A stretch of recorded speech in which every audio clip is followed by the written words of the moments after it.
Esango nuke Tool.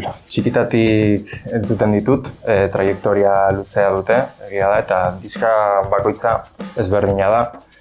Baina beti izan dute niretzako zerbait berezia eta ez dago Tool bezalako beste talderik, ezta? Dira unikos. Eta niri musika entzuteko, ulertzeko eta jotzeko era aldatu zidan. Halako amalgama konpasak musikan, ez dela dena oso prebisiblea. Beti noizbait bueltatzen naiz beti Tool entzutera. Asko gustatzen zait Radioheaden In Rainbows diska, 2007koa. Eta uste diska horretan oreka oso polita dagoela soinu analogiko edo klasiko eta soinu elektrikoekin. Baditu bateria akustiko, gitarrak, ahotsa, noski, basua, baina ere baditu bere sinteak, beat elektronikoak, eta diska bikoitza izateko kanta guztiak dira super guapoak, hori oso iruditzen zait. Diska horretan ere letrak, produkzioa, arregloak dira pasada bat, beraz, In Rainbow. Esango nuke Between the Bars, Elliot Smithena. Oso kanta melankolikoa da eta tristea, baina nire ustez benetan bihotzera iritzen zaidala eta ezagutu nuenean izan zen fletxazo bat niretzako. Ezagutu dut bat azken aldian entzun dudana, zeren egia da asko dauela, baina ezagutu dut dela gutxi Leon Benaventeren Ser Brigada, lau esaldi oso politu dator, esaten duena ¿para qué volver si aquí hay mucho más de lo que siempre quisimos tener? Eta uste dut, ez dela azaldu behar, ulertzen dela bere esan nahia, eta oso unkigarria iruditzen zait. Azken aldian asko gustatu zaidan musikari bat izan da McGee. Lauke uste azken egoizka dela Two Stars and the Dream Police.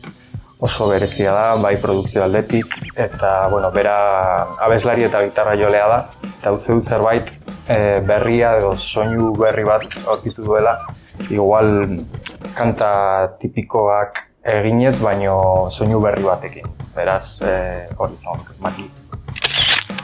Gaur egun gehiena streaming bidez egia da, etxean, eta kirola egiterakoan, eta ere CD-an, zeren kotxean oraindik CD-a dut, eta asko gustatzen zait CD-an entzutea kotxean, zeren uste dut, beste soinu kalitate bat duena, eta CD eta stream bidez izango duke.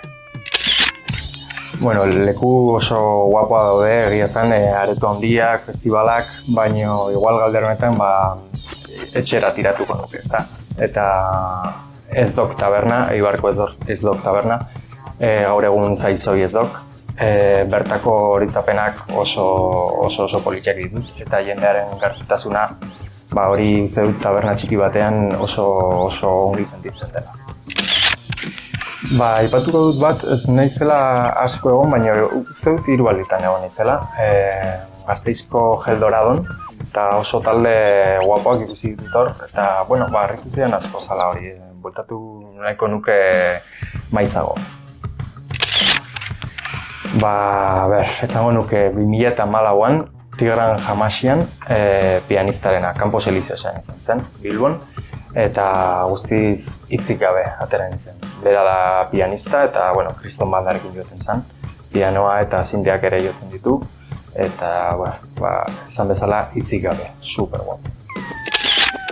Egia zen ez dut hori zen nire diruarekin erosi nuen lehen diska, baina bai irabazi nuen lehen diska. Zeren hori zen dut Valentzian nengoela oporretan, eta lagun batez zeukan Panteraren Reinventing the Steel diska, ni tesaukan entzun da, eta jarri zian bere gelan entzuteko, eta esan nion, Jesu, oparitu behar gazu diska, oparitu behar gazu. Eta esan zidan, botatzen bazea pizinara arroparekin, oparitzen zu. Eta korrika jo nintzen pizinara eta bota nintzen arroparekin, eta bueltatu nintzen nire Panterako diskarekin. Erosi dudan azkenengo dizka izan da Lukieken, uste dut 3 deitzen dela, 3. dizka, ez duela izena 3. Horrendikan pendiente duten zuteko, izan da dela 2 egun, beraz Lukiek.